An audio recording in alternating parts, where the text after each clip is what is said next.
Vous êtes en train de dîner le soir en famille. On frappe à la porte. Vous ouvrez. Un inconnu se présente. Il vous dit: est-ce que vous avez quelque chose à manger? J'ai faim. Alors, ahlan wa sahlan, entre donc. Tu vas partager notre repas.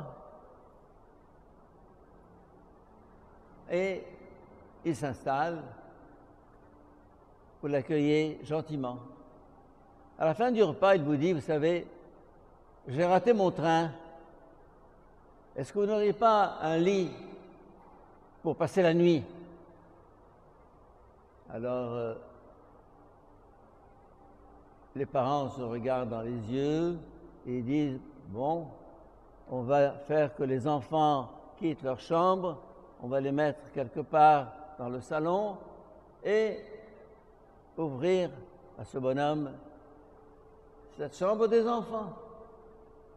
Le lendemain matin, petit déjeuner. Alors, quels sont vos plans pour aujourd'hui? Bon, j'ai décidé de passer la journée avec vous. Ah, c'est gentil ça. Bon. Alors, petit déjeuner, déjeuner, et le soir on lui dit alors, il dit: j'ai quelques problèmes de logement, est-ce que je peux passer une deuxième nuit? Bon, tu es le bienvenu. Il se regarde. Et le troisième jour, il dit: vous savez, j'ai une femme et quelques enfants aussi qui sont un peu dans la difficulté. Est-ce que je pourrais les amener? On lui dit: non, alors là, vraiment, c'est gentil de nous dire tout ça, mais nous, plus que ça, on ne peut pas. Cette petite histoire évoque ce qui se passe en Europe aujourd'hui.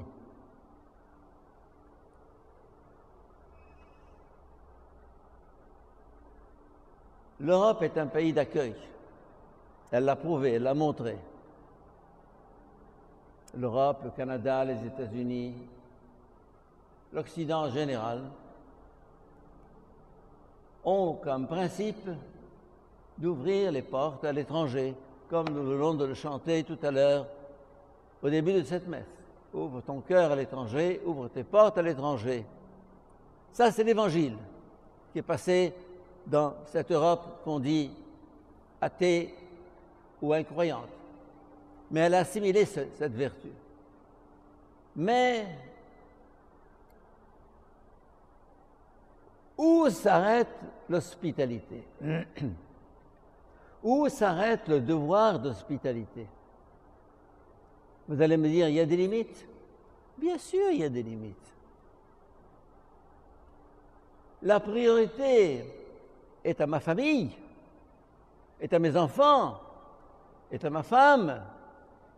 Oui, je peux ouvrir la porte pour un dîner, même pour une nuit, même pour une deuxième journée. Mais s'il va m'amener sa femme et ses enfants et s'incruster chez moi, je vais lui dire non. Et s'il me menace en disant: je resterai, et si vous ne m'accueillez pas, vous verrez, alors qu'est-ce que je fais? Si je continue à lui dire: ah bon, d'accord, bon, on va tous déménager pour te laisser la place, alors c'est que je suis un imbécile. Voilà. Je suis un imbécile. Ça ne s'appelle plus de la charité, ça ne s'appelle plus de l'hospitalité, ça s'appelle de la bêtise.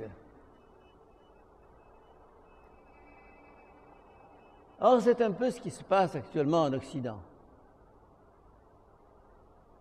Des gens qu'on accueille, qui veulent vous imposer leurs lois, et leurs principes, et leurs valeurs, et leurs habitudes, et leurs coutumes, et leur culture.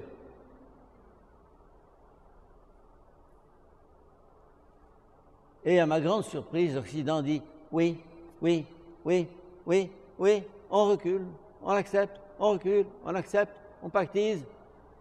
Mais jusqu'à quand? Vous allez me dire, mais c'est la charité évangélique, c'est le message de Jésus. Tu ne comprends rien.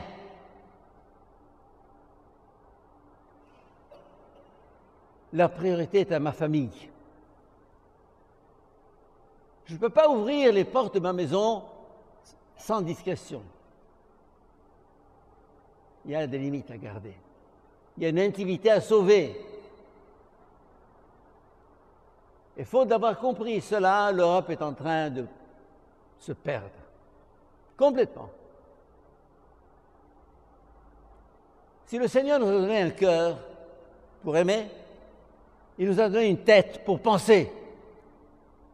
Et quand les deux ne vont pas ensemble, c'est fini.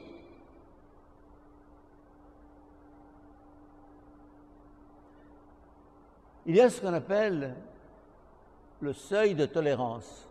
C'est quoi le seuil de tolérance? Le seuil de tolérance, c'est ma capacité de subir quelque chose, d'accepter quelqu'un dans certaines limites. Ou bien sur le plan du corps. On me dit, le vin c'est bon? Oui, bien sûr. Je prends un verre, c'est bon. Je prends 2 verres, c'est encore bon. Mais parce que le vin est bon, je vais aller jusqu'à 10, 15 verres, c'est fini. Non. Le seuil de tolérance, c'est 1 verre, 2 verres, finito. Après, c'est fini. Sur le plan social, c'est la même chose. Je dois accueillir mon prochain, mon voisin, l'inconnu, l'étranger, oui. Avec gentillesse, oui. Mais si celui-ci se comporte comme un pays conquis, si celui-ci se comporte comme un grossier personnage, eh bien, je le remettrai en place. Et pas au nom d'une fausse charité, je vais m'écraser et me taire. Non! Non! Actuellement, ce flot d'émigrés qui vient du Proche-Orient et qui déferle sur l'Europe,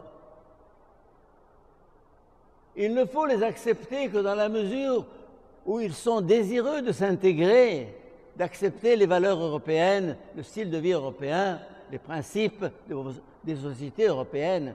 Sinon, oust, barra! C'est comme ça! Mais l'Europe ne sait plus faire ça.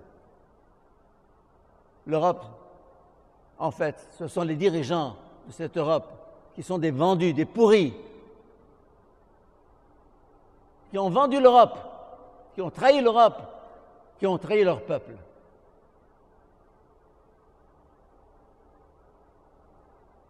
L'Allemagne, en 1 an, a accueilli 2 millions de réfugiés.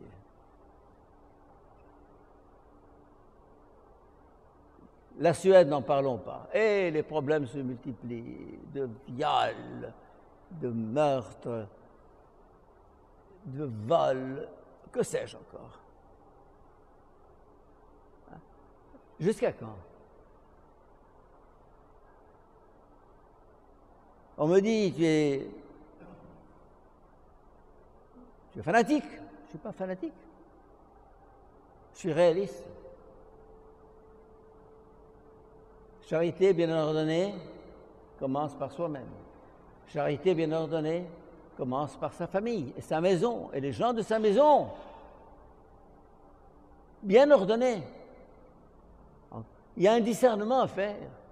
Le seuil de tolérance, à partir d'un certain seuil, je ne peux plus tolérer plus que ça. Comme le corps. Quand il y a une climatisation raisonnable, c'est très bien. Mais comme en Égypte, on aime le maximum de climatisation, on vous met dans une boîte frigorifique et on vous dit « Shayran la takif ». Eh bien non! Cette semaine, j'ai attrapé une grippe. Parce que, non, il y a un seuil de tolérance. Eh bien, mes chers amis, ce que je dis de l'accueil de l'Europe, je peux le dire au niveau de l'individu. On s'accueille, on s'aime, on se supporte jusqu'à un certain point. Mais à partir de ce point, il y a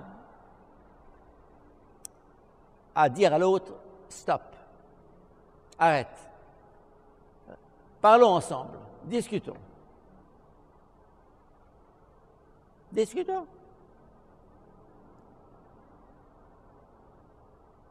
Je suis bon, mais je ne suis pas bête. Or, il y a des gens qui sont bons et bêtes. Si vous voulez que les rapports entre mari et femme fonctionnent bien, sachez à un moment donné dire à votre femme ou à votre mari, passe, ça suffit. Commencez par le dire gentiment. Mais s'ils ne comprennent pas ce langage, montez d'un cran, et puis d'un cran.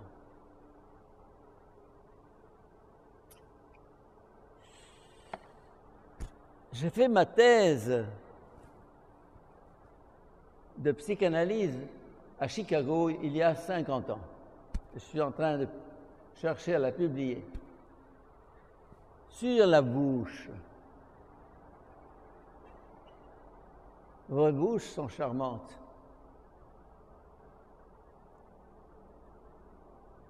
Les lèvres s'embrassent. C'est tendre, c'est mou, c'est gentil les lèvres. Et qu'est-ce qu'il y a derrière les lèvres? Il y a les dents. Si tu ne comprends pas le langage du baiser, eh bien, je mords. Vous allez me dire, mais oui, Dieu a fait la nature ainsi. Tu comprends le langage du baiser? Alors, je m'arrête là. Tu ne le comprends pas? C'est comme ça. Il y a toute une sagesse dans la physiologie humaine, dans la composition du corps humain. Les lèvres et les dents. Et sur le plan social, c'est la même chose. Et les lèvres, pour s'embrasser, pour sourire. Mais si l'autre ne comprend pas ce langage, alors il y a les dents.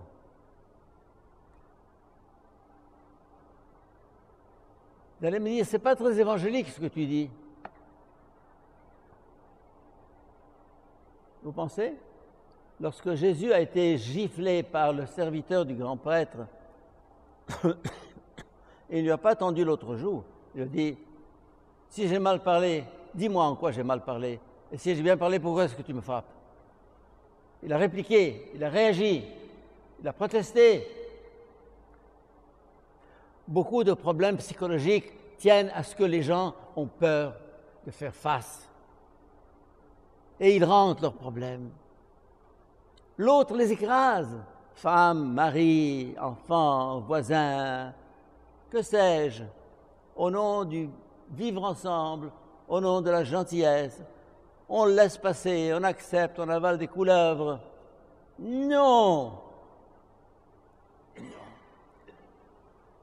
Sauve ton identité, tu sauveras ta relation. Sauve ta propre identité. Être d'abord soi-même. S'affirmer.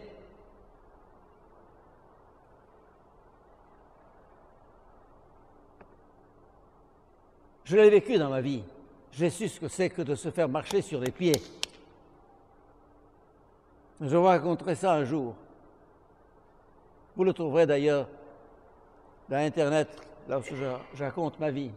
Et j'ai réagi un jour, après avoir été écrasé, piétiné. J'ai cassé tout.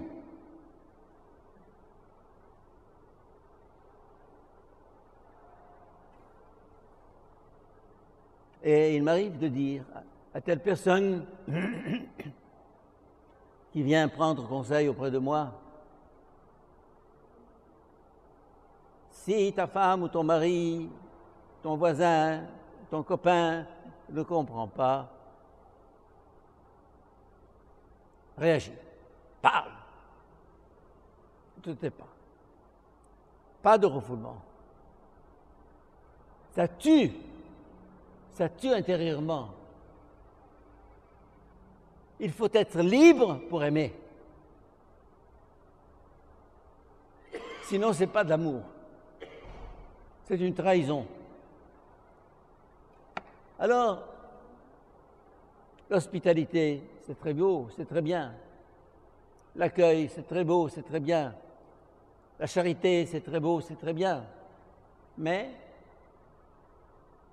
à côté du cœur, faites intervenir le cerveau pour que notre charité soit marquée au coin du bon sens et de la sagesse. Amen.